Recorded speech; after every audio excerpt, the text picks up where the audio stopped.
ہمارا یہ طریقہ کار ہوتا ہے، وہاں جب جاتے ہیں تو ابتدائی طور پہ وہ ہمیں 10 سے 15 لوگوں کے ساتھ ملاقات کراتے ہیں، لیکن سعودی جو حکام ہوتے ہیں جیلوں میں کہ وہ ان کا پاکستان کے ساتھ رویہ بہت نرم ہوتا ہے، تو وہ ہمیں سہولت دے دیتے ہیں کہ ہم ان 15 سے علاوہ بھی باقی لوگوں سے ملاقات کر لیں۔ اس سے پھر ہم یہ کرتے ہیں کہ باقی جتنے بھی وہاں لوگ ہوتے ہیں ان سے پوچھتے ہیں کہ اور کتنے لوگ ہیں، ان کے کوائف اکٹھے کرتے ہیں۔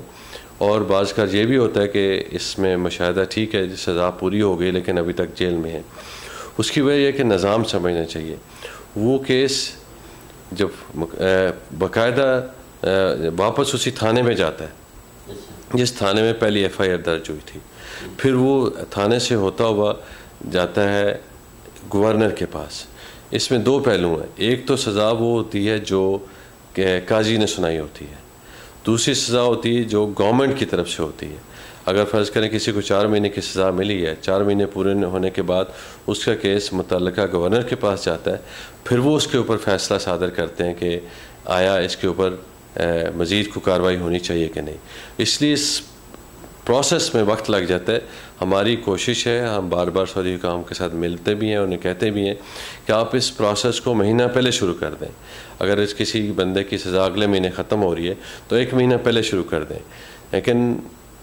انہوں نے وعدہ بھی کیا ہے اور ہمیں یقین دہانی کرائی ہے کہ اس میں وہ بہتری لائیں گے، اور ہم توقع کرتے ہیں، ہمیں سعودی حکام سے پوری امید ہے کہ وہ اس چیز کو بہتر کریں گے۔ ہماری درخواست پہ انہوں نے کچھ عرصہ پہلے جب عدالت میں کیس لگتا ہے تو پہلے ترجمان نہیں ہوتے تھے، تو ہمارے لوگ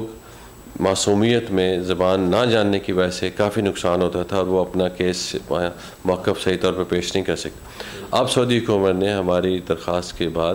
یہ حکم صادر کر دیا ہے کہ جب عدالت میں کیس ہو تو وہاں ترجمان مہیا کیا جائے، تو وہ ہمارے لوگوں کو یہ سہولت ہے۔ اس وجہ سے یہ ہوتا ہے کہ وہ قاضی کے سامنے اپنا موقف بیان کر سکتے ہیں اور ان کو انصاف بہتر طریقے سے مل سکتا ہے۔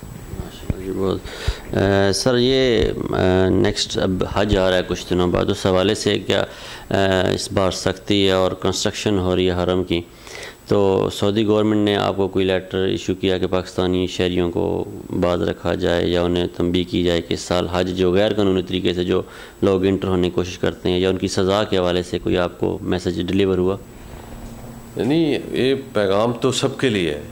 اور بڑا واضح پیغام ہے، سعودی ذرائع ابلاغ میں ہے، اور ہمیں سعودی قانون کا احترام کرنا چاہیے۔ اور جس وجہ سے انہوں نے یہ اعلان کیا ہے اس میں حرم کی توسیع ہے، اگر آپ خود جا کے دیکھیں آپ کو اندازہ ہو جائے گا کہ واقعی وہاں مشکل ہے، تو انہوں نے حاجیوں کے فائدے کے لیے یہ چیز کی ہے۔ اور یہ جو مقامی لوگ ہیں، ہم پاکستانی یہاں رہتے ہیں ہماری کمیونٹی کے، انہیں اس چیز میں تعاون کرنا چاہیے، اور اکثر لوگ اس چیز کا احساس رکھتے ہیں، اور ہمیں امید ہے کہ وہ سعودی حکومت کی اس درخواست پہ توجہ دیں گے اور غیر قانونی طور پہ حج نہیں کریں گے۔ جس نے حج کرنا ہے وہ سعودی حکومت سے اجازت لے، اور اگر اجازت مل جائے تو اس کے بعد حج کریں گے۔ آخر میں سر ایک سوال جو ہر پاکستانی کے دل کی آواز ہے، بینگ اے پاکستانی، میں بھی آپ سے سوال کروں گا کہ آپ اپنے سفارتی ماشاءاللہ کافی لمبا سفر ہے آپ کا، گرین پاسپورٹ آج کچھ اخباروں میں وہ ایک آئی ہے،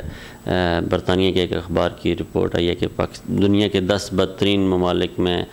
شامل ہے وہ گرین پاسپورٹ پاکستان کا بھی، تو اس کی بہتری کے لیے کیا کیا جا سکتا ہے اور کیا ایسے اقدامات کیے جائیں کہ ہم بھی دنیا کے ان ممالک میں شامل ہو جائیں کہ جہاں پہ فری ویزا انٹائٹل ہم ہو جائیں mostly countries in the world? میں اس سوال کا جواب دینے سے پہلے ایک چیز اور کہنا چاہوں گا کہ حج اور عمرہ پہ جو لوگ آتے ہیں، ہمارے اکثر لوگ معصومیت میں وہاں حرم کے اندر چیزیں اٹھا لیتے ہیں اور پھر وہ چوری کے جرم میں پکڑے جاتے ہیں، اور حرم میں چوری کے جرم میں کوئی نرمی نہیں ہے۔ تو ہماری درخواست ہے کہ حرم کے اندر کہیں بھی کوئی چیز بھی پڑی ہو، قیمتی ہے یا غیر معمولی ہے یا سادہ سی چیز ہے، اس کو نہ اٹھائیں۔ جہاں چیز پڑی ہے، ہمارے اکثر لوگ، میں جیل میں مل کے آیا ہوں مکہ جیل میں، صرف اور صرف اس جرم ہے کہ انہیں حرم میں چوری کی تھی۔ سر یہ ایک شرعی بھی حدود ہے کہ مکہ شریف میں کوئی بھی چیز پڑی جو میں نے پڑھی تھی کہیں میرے علم میں آگے کہ مکہ یا مدینہ جو حرمین ہے، یہاں پہ کوئی چیز پڑی ہو اور نیچے قیمتی ہے، سستی ہے، مہنگی ہے، غیر معمولی ہے، شرعی طور پہ مسلمان اس کو ہاتھ نہیں لگا سکتا. وہ جس لوکیشن پہ پڑی ہوئی ہے وہیں پہ پڑی رہے گی. یہ جو مسجد کی کمیٹی ہے وہ اس کی ذمہ دار ہے, عام آدمی اس کا ذمہ دار نہیں. تو جی بالکل آپ نے صحیح کیا, اور ہمیں اسی کو ذہن میں رکھنا چاہیے اور اس چیز سے پرہیز کرنی چاہیے. اب آپ کا دوسرا سوال گرین پاسپورٹ کے حوالے سے, میرا خیال ہے میں ذاتی طور پہ اس چیز پہ کہ ہمیں فخر ہونا چاہیے کہ ہمارا پاسپورٹ گرین ہے, اور اس کی عزت بڑھانا ہمارا کام ہے. پاسپورٹ بذات خود نہیں, ہم نے اس کی عزت بڑھانی ہے اپنے کردار سے, اپنے کام سے. اگر ہم کسی ملک میں رہ رہے ہیں, اگر ہمارا کام ٹھیک ہوگا, ہم اپنی ذمہ داریاں صحیح طریقے سے سر انجام دے رہے ہیں اور مقامی قوانین کا احترام کر رہے ہیں, تو اس پاسپورٹ کی عزت بھی بڑھے گی, ہماری عزت بھی بڑھے گی. یہ سروے ٹھیک ہے ہوئے ہیں, لیکن ہمیں اس چیز کو اتنی اہمیت نہیں دینی چاہیے. ہمیں اپنی پاکستان کی عزت وقار کو بڑھانا چاہیے, اور انشاءاللہ تعالی امید ہے کہ ہم ان مشکلات سے جلد باہر نکل آئیں گے, اور حکومت کی جو کوششیں ہیں اس میں ہمیں کامیابی حاصل ہوگی, اور ہم باہر رہتے ہوئے اپنا کردار ادا کریں گے, اور اپنے پاکستانیوں کو یہ درخواست کریں گے کہ قانون کا احترام کریں. اس سے ہمارا امیج بہتر ہوگا, اور انشاءاللہ تعالی پاسپورٹ کی وقت بڑھے گی. بہت مہربانی سر, آپ نے ٹائم دیا ہمیں, اور ہم آپ کے بہت مشکور ہیں. ہم امید کرتے ہیں کہ جیسے ابھی سفارت خانہ ریاض اور جدہ کونسلیٹ مشن پاکستانیوں کی خدمت کر رہے ہیں, اور کونسلر صاحب اور امبیسیڈر آف پاکستان جناب نعیم خان صاحب